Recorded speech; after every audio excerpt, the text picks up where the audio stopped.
Okay, now I don't want to alarm anybody in this room, but it's just come to my attention that the person to your right is a liar. Also, the person to your left is a liar. Also, the person sitting in your very seats is a liar. We're all liars. What I'm going to do today is I'm going to show you what the research says about why we're all liars, how you can become a lie spotter, and why you might want to go the extra mile and go from lie spotting to truth seeking, and ultimately to trust building. Now, speaking of trust, ever since I wrote this book, Lie Spotting, no one wants to meet me in person anymore. No.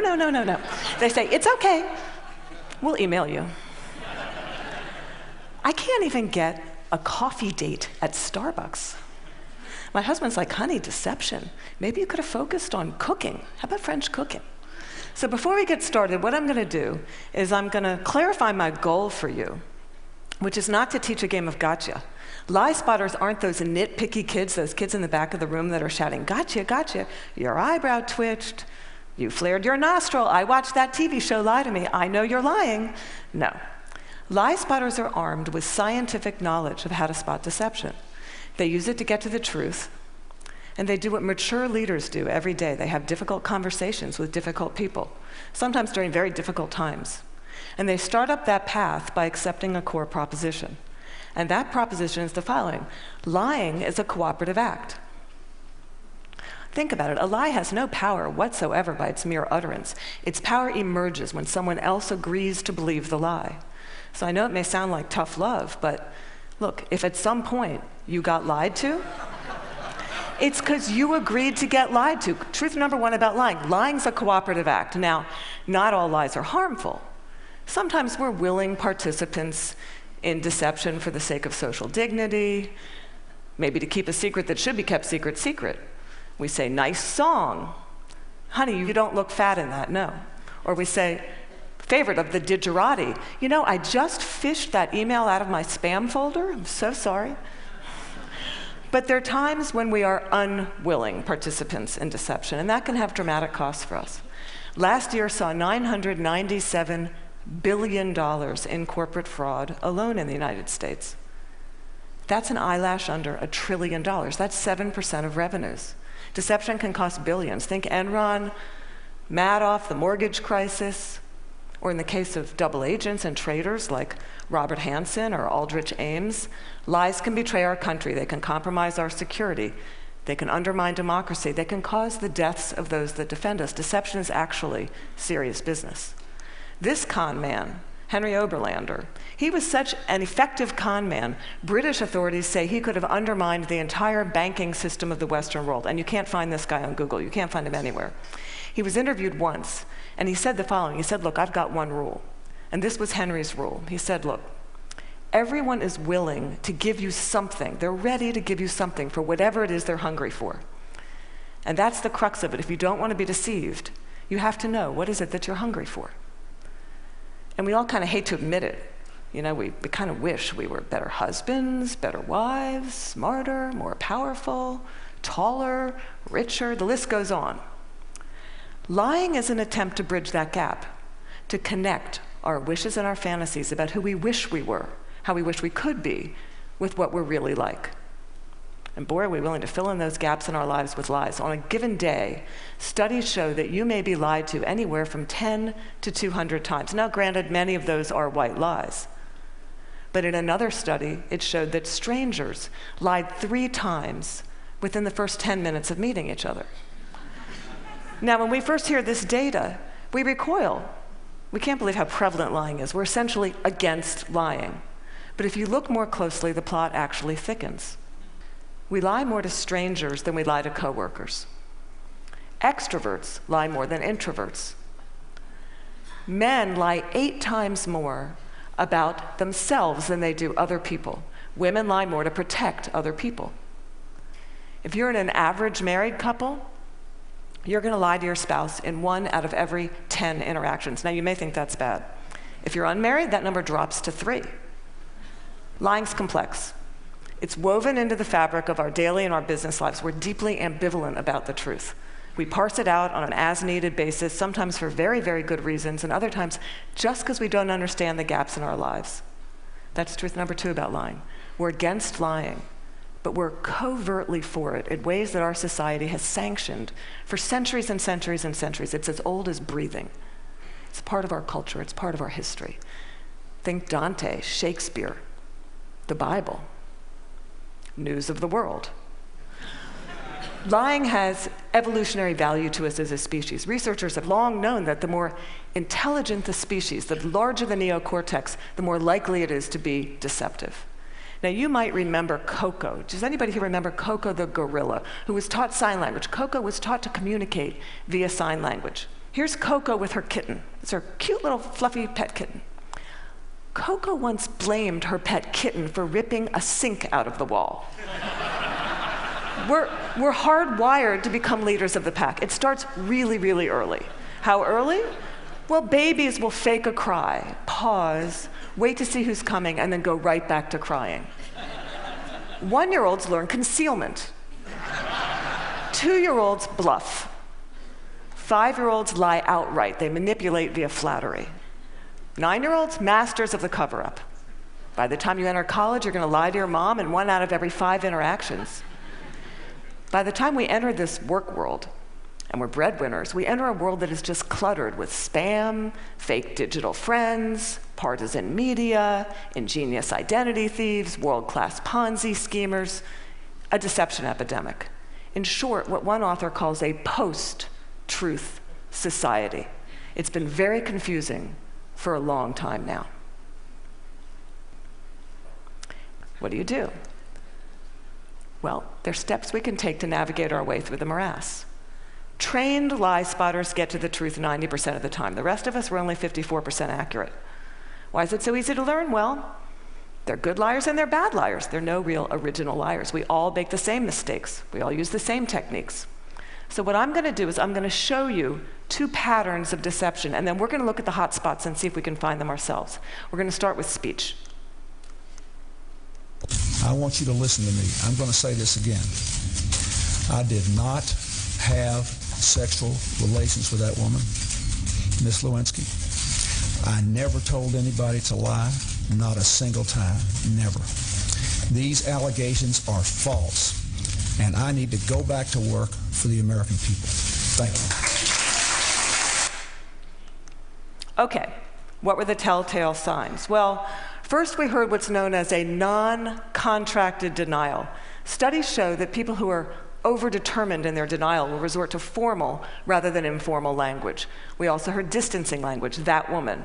We know that liars will unconsciously distance themselves from their subject using language as their tool. Now, if Bill Clinton had said, well, to tell you the truth, or Richard Nixon's favorite, in all candor, he would have been a dead giveaway for any lie spotter that knows that qualifying language, as it's called, qualifying language like that, further discredits the subject. Now, if he had repeated the question in its entirety, or if he had peppered his account with a little too much detail, and we're all really glad he didn't do that, he would have further discredited himself. Freud had it right. Freud said, look, there's much more to it than speech. No mortal can keep a secret. If his lips are silent, he chatters with his fingertips, and we all do it. No matter how powerful you are, we all chatter with our fingertips. I'm going to show you Dominique Strauss-Kahn with Obama, who's chattering with his fingertips. Now, this brings us to our next pattern, which is body language. With body language, here's what you got to do. You really got to just throw your assumptions out the door. Let the science temper your knowledge a little bit, because we think liars fidget all the time. Well, guess what? They're known to freeze their upper bodies when they're lying. We think liars won't look in the eyes. Well, guess what? They look you in the eyes a little too much just to compensate for that myth. We think warmth and smiles convey honesty, sincerity, but a trained lie spotter can spot a fake smile a mile away. Can you all spot the fake smile here? You can consciously contract the muscles in your cheeks, but the real smile's in the eyes. The crow's feet of the eyes, they cannot be consciously contracted, especially if you overdid the Botox. Don't overdo the Botox. Nobody will think you're honest. Now we're going to look at the hot spots. Can you tell what's happening in a conversation? Can you start to find the hot spots to see the discrepancies between someone's words and someone's actions? Now, I know it seems really obvious, but when you're having a conversation with someone that you suspect of deception, attitude is by far the most overlooked but telling of indicators. An honest person is going to be cooperative. They're going to show they're on your side. They're going to be enthusiastic. They're going to be willing and helpful in getting you to the truth. They're going to be willing to brainstorm, name suspects, provide details. They're going to say, hey, maybe it was those guys in payroll that forged those checks. They're going to be infuriated if they sense they're wrongly accused throughout the entire course of the interview, not just in flashes. They'll be infuriated throughout the entire course of the interview. And if you ask someone honest, what should happen to whoever did forge those checks? An honest person is much more likely to recommend strict rather than lenient punishment. Now, let's say you're having that exact same conversation with someone deceptive. That person may be withdrawn, look down, lower their voice, pause, be kind of herky-jerky. Ask a deceptive person to tell their story. They're going to pepper it with way too much detail in all kinds of irrelevant places. And then they're going to tell their story in strict chronological order. And what a trained interrogator does is they come in, and in very subtle ways, over the course of several hours, they will ask that person to tell their story backwards. And then they'll watch them squirm and track which questions produce the highest volume of deceptive tells. Why do they do that? Well, we all do the same thing. We rehearse our words, but we rarely rehearse our gestures. We say yes, we shake our heads no. We tell very convincing stories, we slightly shrug our shoulders. We commit terrible crimes, and we smile at the delight in getting away with it. Now, that smile is known in the trade as duping delight, and we're going to see that in several videos moving forward, but we're going to start, for those of you that don't know him, this is presidential candidate John Edwards, who shocked America by fathering a child out of wedlock. We're going to see him talk about getting a paternity test. See now if you can spot him saying yes while shaking his head no, slightly shrugging his shoulders, lots of be happy to participate in one. I know that it's not possible that this child could be mine because of the timing of events, so I know it's not possible. Happy to take a paternity test and would love to see it happen. Are you going to do that soon? Is there somebody that you can't? I'm only one side. I'm only one side of the test, but I'm happy to participate in one. Okay, those head shakes are much easier to spot once you know to look for them. Now, there are going to be times when someone makes one expression while masking another that just kind of leaks through in a flash. Murderers are known to leak sadness. Your new joint venture partner might shake your hand, celebrate, go out to dinner with you, and then leak an expression of anger. And we're not all going to become facial expression experts overnight here, but there's one I can teach you that's very dangerous and that's easy to learn, and that's the expression of contempt. Now, with anger, you've got two people on an even playing field. It's still somewhat of a healthy relationship, but when anger turns to contempt, you've been dismissed. It's associated with moral superiority, and for that reason, it's very, very hard to recover from. Here's what it looks like. It's marked by one lip corner pulled up and in. It's the only asymmetrical expression, and in the presence of contempt, whether or not deception follows, and it doesn't always follow, look the other way, go the other direction, reconsider the deal, say, no, thank you, I'm not coming up for just one more nightcap, thank you. Science has surfaced many, many more indicators. We know, for example, liars will shift their blink rate, point their feet towards an exit. They will take barrier objects and put them between themselves and the person that's interviewing them. They'll alter their vocal tone, often making their vocal tone much lower. Now, here's the deal. These behaviors are just behaviors. They're not proof of deception. They're red flags. We're human beings. We make deceptive, flailing gestures all over the place all day long. They don't mean anything in and of themselves. But when you see clusters of them, that's your signal. Look, listen, probe, ask some hard questions, get out of that very comfortable mode of knowing, walk into curiosity mode, ask more questions. Have a little dignity. Treat the person you're talking to with rapport. Don't try to be like those folks on Law and Order and those other TV shows that pummel their subjects into submission. Don't be too aggressive. It doesn't work. Now, we've talked a little bit about how to talk to someone who's lying and how to spot a lie. And as I promised, we're now going to look at what the truth looks like. And I'm going to show you two videos. Two mothers, One is lying, one is telling the truth. And these were surfaced by researcher David Matsumoto in California. And I think they're an excellent example of what the truth looks like.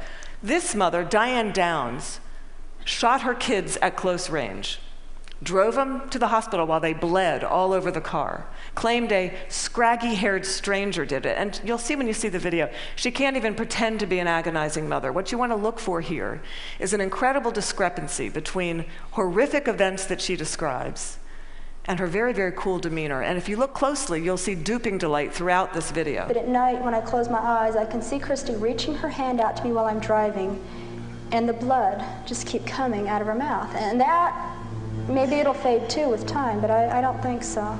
That haunts me the most.